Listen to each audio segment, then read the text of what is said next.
Hey, it's time for TV Skywriter. I'm Pat Murray, your host. I'm here in Durham, North Carolina.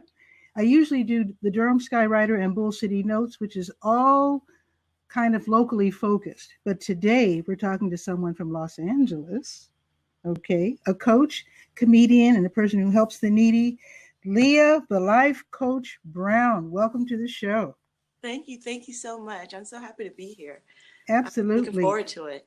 This is going to be fun. I met you here on Get Vocal, which if you're watching on YouTube, you probably don't know what that is. It's a relatively new platform, and it's Get Vocal spelled weird. It's Get and then VOKL.com. Check it out for yourself. It's a wonderful platform for doing your own show where people can watch from the wings, so to speak, ask questions, and then if allowed, they can actually jump on camera and join the show.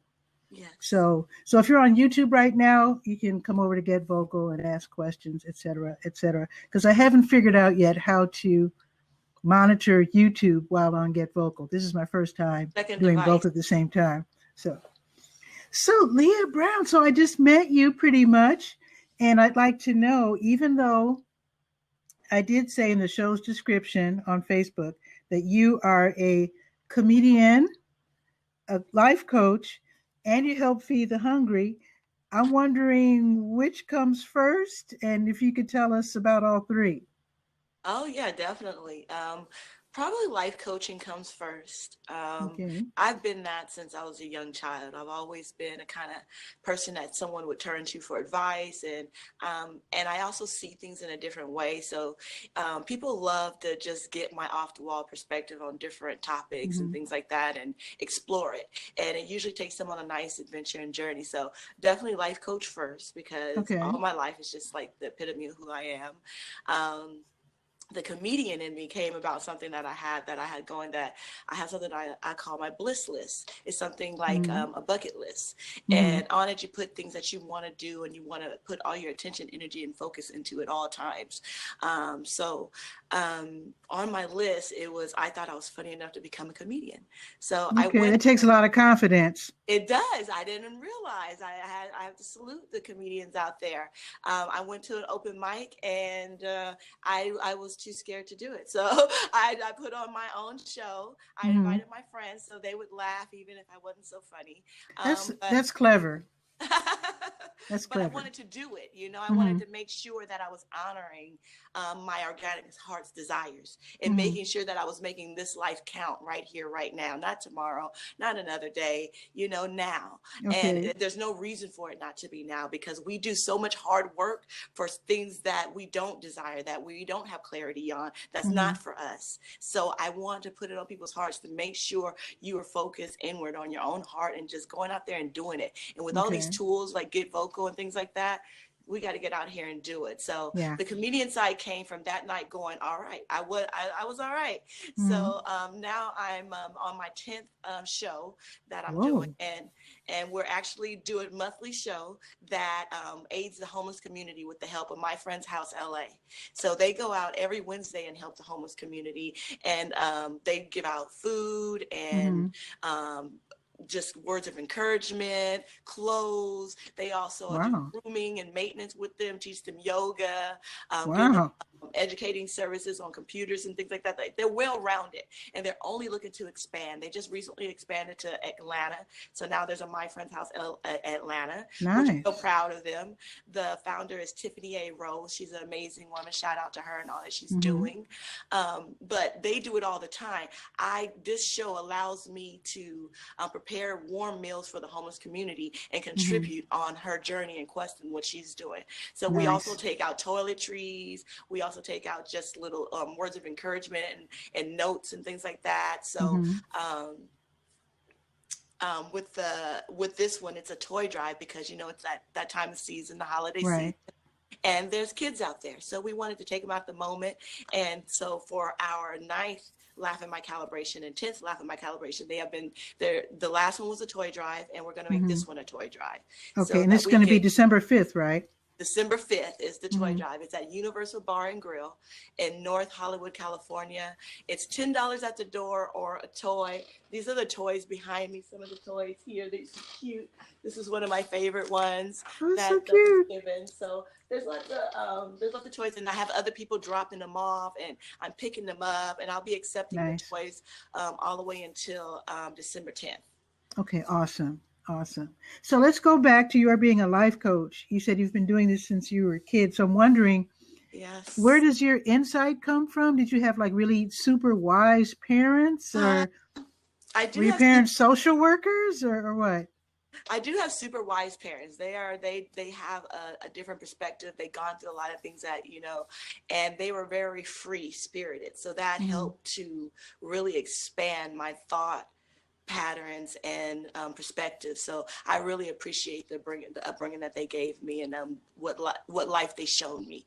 But the wisdom is internal. Everybody has universal wisdom. It's just unlocking the knowledge and the wisdom within you. So, and it takes energy, focus, and intention.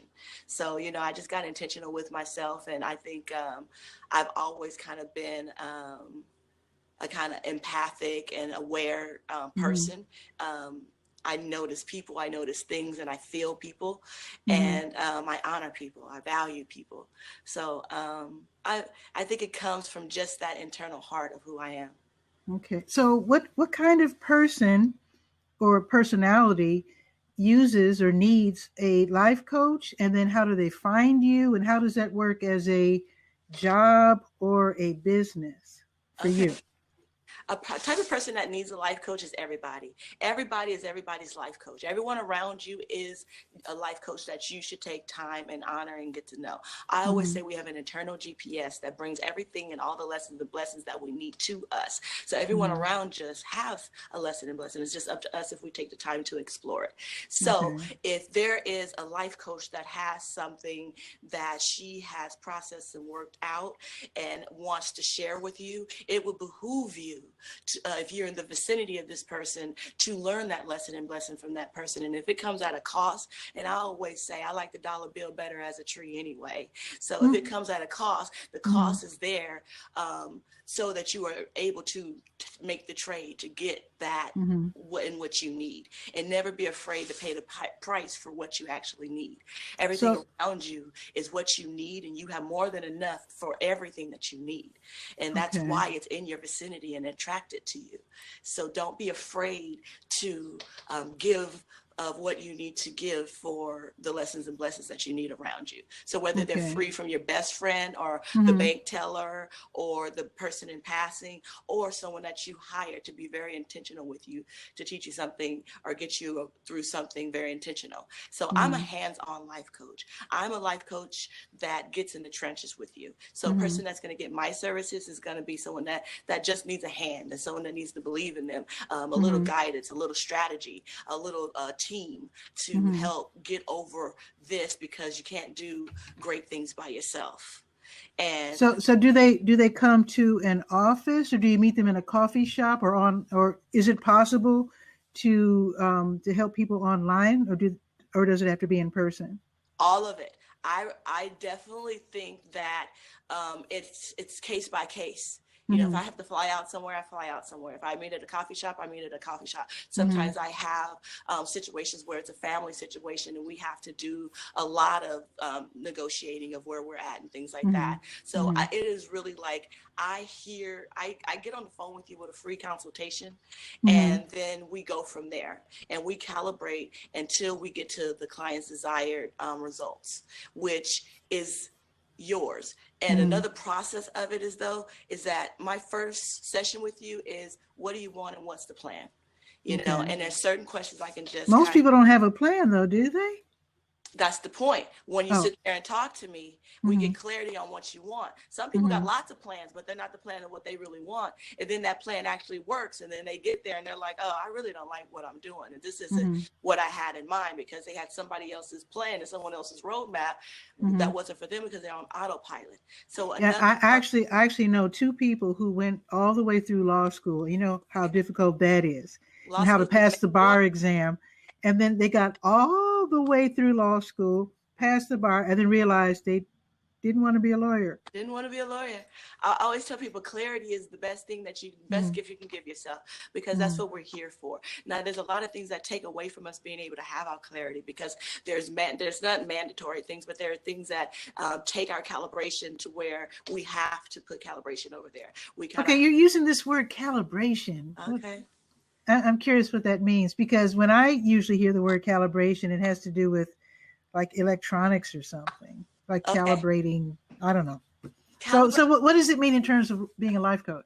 In terms of being a life coach, and I'm not even sure in terms of being a life coach, but in terms for me, it means that it is the most productive and efficient place, space, manner, and operating system for that moment in that with that person in that environment that's there and present. So I say that people come together and you calibrate, because you come together and you communicate, you connect, and then you calibrate. And that's something that you do over and over again. And calibrating is just getting to the sweet spot of how you two operate. And that would behoove everyone and around you in a powerful ripple effect to send out good energy and alignment all around you. So I just feel like it behooves people to look for the best. Now, people do this rotation on their own. It's nothing that I'm inventing or any kind of therapy like that, but it's recognizing it and being intentional with it and knowing that that is happening. So when you don't exactly align with someone, you don't take it personal. It doesn't take your value, your self-worth down. You don't feel wrong. You don't feel that that person needed to do anything specific. You know that there's going to be a misstep. That's why the system's there in place. So you just get back on and try and find that better alignment. You get there quicker.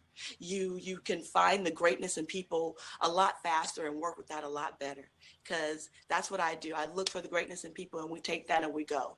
And that's what we stick with. So what advice do you have for people who are, the year's winding down? People are I already saw on Facebook already someone was asking, what are your plans for 2019? I'm like, oh my goodness, I'm still working on 2018. I'm not done yet. Right. So what kind of advice would you give to people who are already looking ahead and trying to figure out where they want to go? People make these resolutions and many of these plans don't work. Some of them come to fruition. So what would you say to people who are just now starting to realize that the year's coming to an end? It's time to focus on next year already? I would say create a bliss list. That would be the most productive and efficient thing anyone could do for themselves. Figure out what you really want. And don't let anything deter you. Let it be neutral, just what your heart's desire is. So many of us are on autopilot from what our mother instilled in us, our fathers, and that was needed in a time to keep us safe and give us guidance. But now you are your own self and you need to stand proudly in your position. So get clear on what you want and make it happen. There's effort and money and time and energy being spent and given to things that you don't want, that you don't care about. Just shift it a little bit, calibrate it to your heart's organic, true desires, and make it happen for what you want, because what you want, probably nobody else in this world wants. And you just need to get on your path to get the resources and just everything that you need on your path. And if you get on this path, it would be so easy. Everybody thinks life is so hard. It's because we're trying to be on somebody else's path. So the first thing I like for people to do is just calibrate to who you truly are. Let everything that everybody taught you be good and nice, and be thankful that it got you to the point that you are. But now put all of it through your data machine, your Palinko machine, and from zero, and let it build up a whole new foundation of who you are right here and now in this moment. And let whoever comes in that calibration, that stands in that place when you're done, be okay. And love that person like you've never loved anybody before, and serve this person like you've never wanted to serve anybody in this world, and get in alignment with at least 5 things you want to do. You want to go to Disneyland. You want to do spoken word. Some of the things on my list is I want to do a spoken word album. I want to massage in exotic place. That MASH game when you're little, say you would live in a mansion house. Where do you want to go honeymoon? I would say New York. And my mom would be like, New York? Girl, you want to go to Hawaii. You want to go to Paris, not New York. I was like, no. Why not New York? My heart is in New York. But I had never been to New York until last June Why? Why? Because why am I waiting? What am I waiting for? It was a bill. It was a decision. All I needed to do was make the decision. And once it's on my bliss list and I'm making steps towards it, all you do is start to do errands to get through to it. All it is just steps to do it, but you're doing it for you. And so do you believe in making a big grand plan for something that's really lofty, something that you really want to happen in the future? Or do you believe in making tiny little baby step plans? I believe in making just the decision. I want it, it's done. Then everything else that comes goes along with it. So then you make phone calls. The reason you don't have all the information and the strategy and the plan is because you're not in the mix of it. You need to get in it. You need to allow the universe time to bring the surroundings to you, who you need to speak to, what you need to hear, what you need to know, the discounts, the shortcuts, the smart cuts, all of it, so that you can do it and respond how you would respond to it intuitively and be in alignment with those decisions. Because I'm kind of guessing that you want things to fall into place, but you sort of have to know what it's going to take to get there. Like a lot of times I ask kids what they want to be when they grow up, and they say rich and famous. I'm like, okay, well, you're in the projects now. What is it going to take to get there? And then they're like, I don't know. You know, and it's like, well, you need to realize that you're going to have to know something. That means education. And then that means you have to, you just try to tell a kid or young person or whatever that just wishing just something really, it's just so open, rich and famous. I don't even know what that means. Yeah. There's so many different ways to be rich, so many different ways to be famous. Well, and then very often when people get there, they're not even happy with that. Right. You're so true with that. I do think rich and famous is a big one, but I think people can start wherever they are and make it to wherever they want to get to. They keep making the decision to go in that direction. And people have to understand it's a decision that you're making over and over again. And it's okay for it to change. I also see that people get on, like the lawyer maybe that went through all the way to law school, that they get on a momentum of doing it, but there were flags along the way to let them know that they didn't want to be in that. And I think people should take heed to that to make sure they ignored it. It's okay to follow whatever your heart is desiring today, tomorrow. You change your mind tomorrow, that's okay.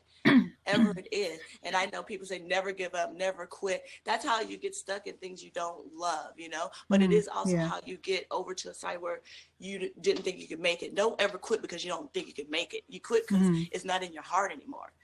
You don't have to just keep something in your heart when it's not there anymore. If it's not serving you anymore, let it be okay to let it go. And with the kids in the big, I want to be rich and famous, if we can narrow them down to what would you like to be doing every day while you're rich and famous? What does your day look like when you're and famous? Are you dancing? Are you singing? Are you acting? Are you showing up to auditions and being judged? I always say people sometimes they do just what they're good at, or just what makes money, or just what someone told them they should do. And then you got a hairdresser that's doing hair, but she don't like standing on her feet all day or having her hand somebody's hand all day, or people being sensitive about their problems, or being very judgmental about the work that you do.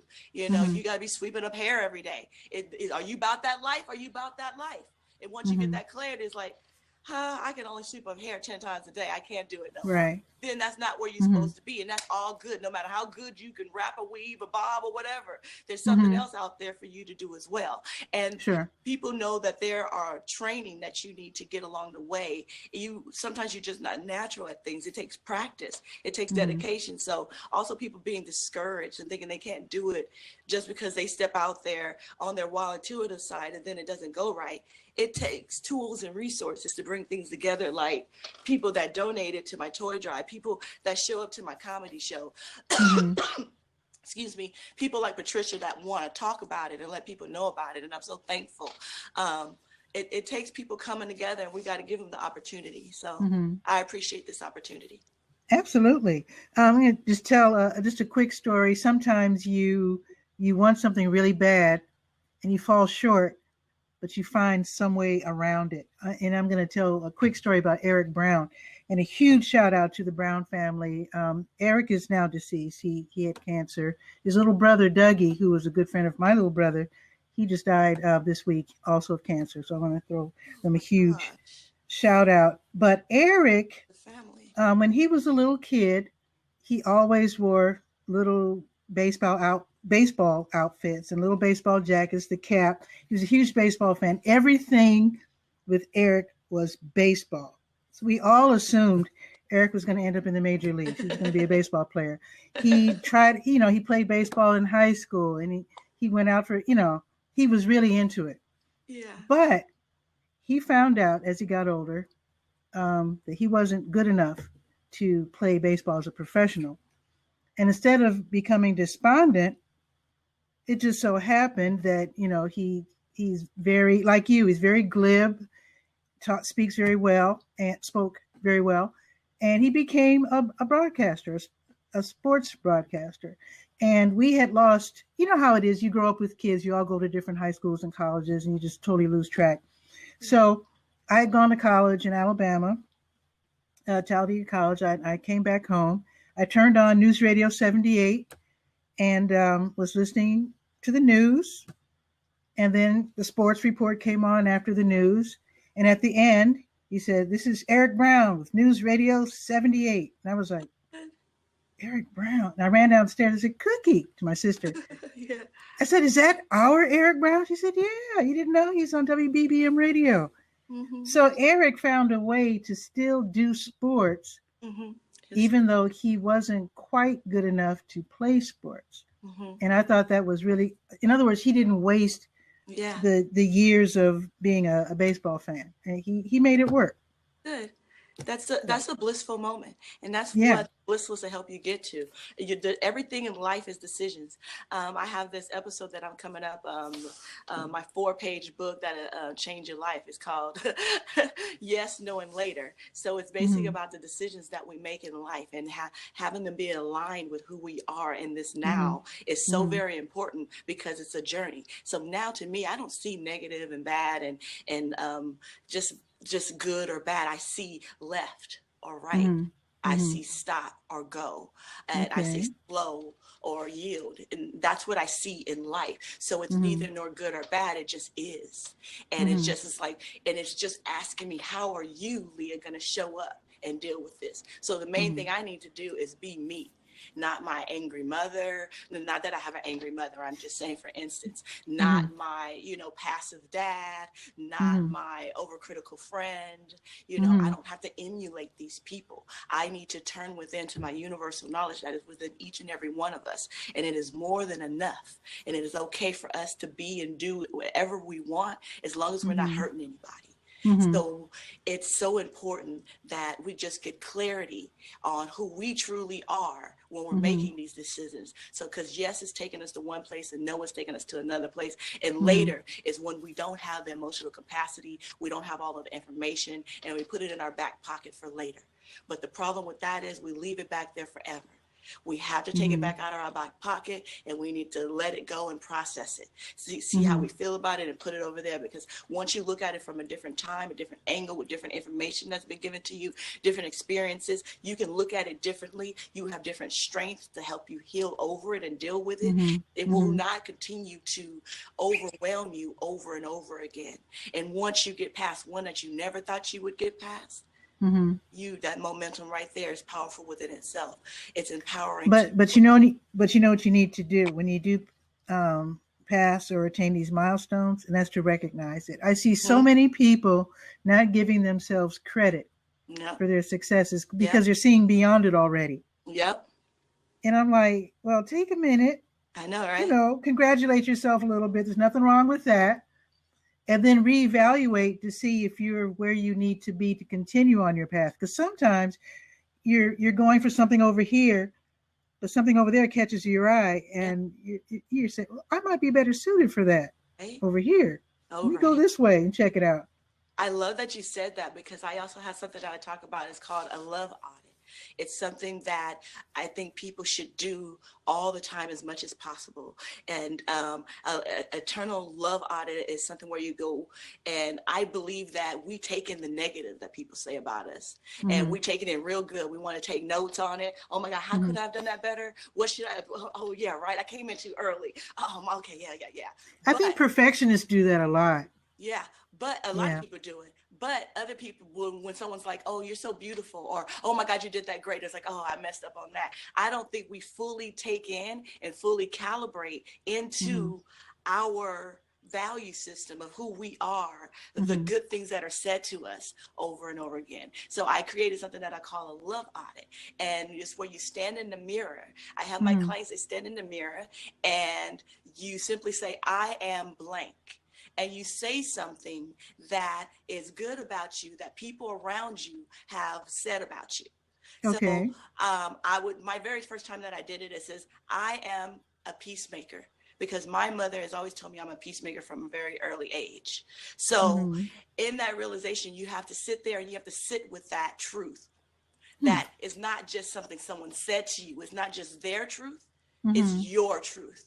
Okay. I am a peacemaker, and you sit with it for a minute, and it feels uncomfortable, and you want to get out of your skin a little bit, but you sit there and you own it, and you acknowledge that you have been seen like this by someone who loves and cares about you. And that doesn't mean that someone that loves and cares about you hasn't said negative things. It's only meaning to say that I think you took those negative things to heart, but have you taken these positive things happens too often. And really process them into who you are standing before me? And a peacemaker is a big title. So after you take it in and sit there for a minute, you also need to say thank you to whoever said the word to you, right? So I said, thank you, Mother. And even in that realization, in those words, I realized I hadn't given her enough credit and thanks for the guidance that she instilled in me, the life, the title that she bestowed upon me, because it could have been other titles. And I've seen other homes and other things not be as warm and as welcoming. So I realized I needed to give my mother thanks for that I hadn't properly credited her for the gift that she had given to me. And I was so thankful for that powerful and beautiful word. Then you get to another one, like, I am beautiful, right? You feel uncomfortable, but then you sit in it, and you got to own it as your true self, your truth, not just somebody telling you you're beautiful and thank you. It's, I am beautiful. And, you know, at this time, I remember I started to cry the first time I did it, just sitting in beauty, because then I had to say thank you to all the people around me that had said that I was beautiful. And even the realization of that there's so many, not like I'm no beautiful, but you have to say, thank you, Mother. Thank you, Dad. Thank you, random friends. Thank you, ex-boyfriends. Thank you, associates and friendly co-workers. And then you realize how big the list is and how much you have to compound, and your heart starts to feel beautiful. And it starts to fill those spaces that were voided out, that were in a negative space because you took on the negative calibration, but you hadn't processed all this positivity that you had gotten. You left the positivity on the side. Yeah. But once I think people who are depressed and suicidal need to do that. Yeah, I think a love audit is very powerful. It feels so good. I wrote a whole way to do it with directions on my Instagram page if anybody's interested. It really is powerful, and I'm up to walking through people doing it as well. I was even going to think about bringing it to the stage one time, you know, closing it out with my I Am Love Audit in front of people, because I want to do like spoken word. So I'm working on that and seeing how I could do that and affect people and let people learn how to do that love audit, because it's powerful. I've seen the modalities and the therapies that I kind of, you know, work with and create, and everything adds up, you know. So every integral part on there is important. The acknowledgement is why we're on here, because you said people need to acknowledge their greatness and what they've done, is the I am, and really take all that greatness in, that somebody saw you in this light and they labeled you this way. So they saw that in you when you couldn't see it. And definitely it's there, because we are so powerful. We can do whatever we want. And some have it naturally. Some may take some practice. Some may need some tools and resources, but we can do whatever we want. We just have I agree with that. I want to tell you another little story. Go for it. There was a family that lived upstairs from me when I was in Chicago. And the little girl, I I want to say this delicately because I think everybody's beautiful, but the little girl, I think a lot of people would say was not pretty. That's all I'm going to say. Okay, so she was she had a certain build, you know, chunky. She was chunky, and maybe people would consider her not attractive. So that's not a big deal. So her mom had me to take pictures of the little girl and her little brother, and she always posed as if she were glamorous. She always had these poses, you know, as if she were glamorous, even though strangers would say she's not glamorous, but she always posed as if she were. So I kind of lost track of them. They moved away. Um, I got new neighbors upstairs. Years later, she's in high school, and her mom calls and says, "Hello," just out of the blue, and she said, "You want to come to her graduation?" I said, "Sure." And I went to the high school, and this girl greeted me. She called out my name. I turned around, and it was the little girl, and she was beautiful. And I was like, isn't that funny? She always knew she was going to grow up to be beautiful. Because, you know, a lot of people call their kids ugly or other kids ugly, and they internalize it. I have a feeling her parents didn't ever call her that, and she obviously didn't believe it, because when I saw her, she was absolutely beautiful. And I was really surprised and very pleased, because, like I said, it's as if she always knew she was going to be beautiful. I mean, beauty can be exerted from the inside out. I feel that my beauty is from the inside, that I exert it. Because if you put like a camera on me and take a picture of me, I don't look so beautiful, but fluidly and in my emotions and what I exude and how I feel, it makes me beautiful. It can change someone's definition of beautiful, because I definitely think my beauty comes from within. So, and I think that that's a beautiful story. I remember I saw this video where this girl was doing this documentary where she had a camera, and she would put the camera on people, and then she would tell them that they were beautiful in front of the camera. And the reaction of so many people that you could just tell did not feel beautiful, felt uncomfortable, out of their skin. Some people got angry. People said, "Stop, put the camera down." And angry. Oh God, and what are you doing? Like, you know, like you must be joking. Yeah. And I was like, oh my God. And some of these people were the most beautiful people that I couldn't even fathom that they didn't see the beauty within themselves. And it was just, it was a realization that, you know, and I felt like I feel the same way in front of a camera. If someone were to tell me that I'm beautiful, that I feel like I shrink in front of a camera. But in real life, or with my words or with my heart, when I'm loving, you know, I have a beauty that is very attractive and shines, you know, and you can tell when it's there and when it's not. Yeah. I look very different. So right now I'm feeling a lot of love. So I hope I look good on my camera shot. Oh yeah, look very, very pretty. And I think everybody's going to enjoy watching this interview and wanting to see you also as comedian. We have a couple minutes left. So why don't you tell us what it's like to be on stage and actually making people laugh, as opposed to, I'm not going to say as opposed to helping them, because I don't know your brand of humor. I'm wondering if your humor is healing as well. I would hope that not just what I do, my brand of humor is healing. I think that all laughter is healing. That's true. That is true, though. And so, and I do like to keep that at the forefront of like that we're doing that. I'll tell you, actually, I feel like I have a lot of therapies and modalities and a lot of perspectives and just techniques and ways of thinking that can help a lot of people.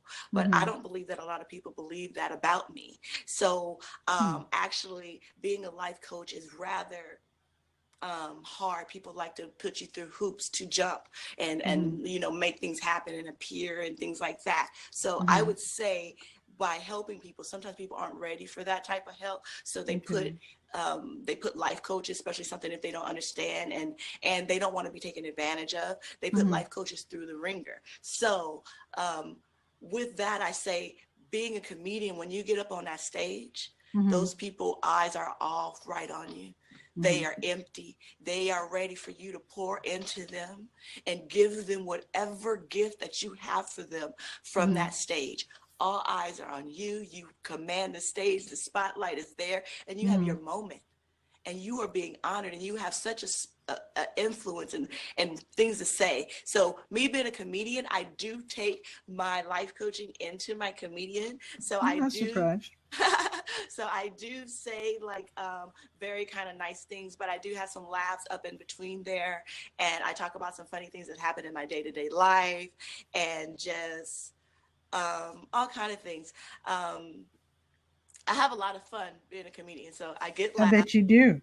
So why don't you tell us about the December 5th show, and then we'll end the official broadcast, and then invite some of the audience members to come in.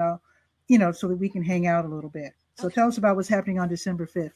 December 5th is my monthly comedy show that I do to aid the homeless community with My Friend's House LA. Our resident comedian Cosmo Johnson, who's worked with Dave Chappelle, James Peanut Mayfield, Billy McCarthy, Ian Salmon, Aaron Riggs, Sarah Newell, Kim Breslin, DJ Ginsu, Leah the Life Coach, Iyo Soba. They're all going to get up and run their talents. I got Eugene Meonks out there coming up, and just added to the list is going to be Miss Arkansas. She's going to get up, and we're going to make everybody laugh, and we're bringing toys at the door, or $10 to get as many toys as we can to take out to the community of My Friend's House LA and give to the homeless community, the children out there, bring a smile to their face. And it's so funny. I talk about the blissless and just doing whatever you do. I'd never done a toy drive before, but this was so easy. All I did was provide an opportunity and information that I was doing this, and people showed up for me. Allow people to show up for your bliss list. Allow people to show up for your joy. They will. And the right people will show up as they need to. If it's not your family and your friends that recognize your dream and your vision, that's okay. Let your friends and your family be your friends and your family, and just do your vision. The right people come along and show up, like Patricia, like all those comedians I named off that I do not pay, that have come with me and showed up to all of my Laugh at My Calibrations. It comes to you. Make the decision. Everything, and don't wait. I should have done toy drives all my life, and I look forward to doing so many more. Okay, awesome. So it's at the Universal Bar and Grill in North Hollywood. It starts at 7 p.m. and I hope to see you guys out there. It's going to be an awesome time. Awesome. Now we're going to end the show, but first, why don't you tell us how we can follow you or get in touch with you, or otherwise keep up with what you're up to? Okay, my email is leahthelifecoach@gmail.com. My phone number is 818-319-3313. And my website is leahthelifecoach.com. Awesome. And with that, we'll end the broadcast here at TV Skywriter. I'm Pat Murray, your host. And you can always read the Durham Skywriter. That's my online community paper for the Bull City, Durham, North Carolina, at durhamskywriter.com. You can always reach me on Twitter, Durham Skywriter. So let's end the broadcast, and then we will hang out. Stop broadcast. Let's see. Boom.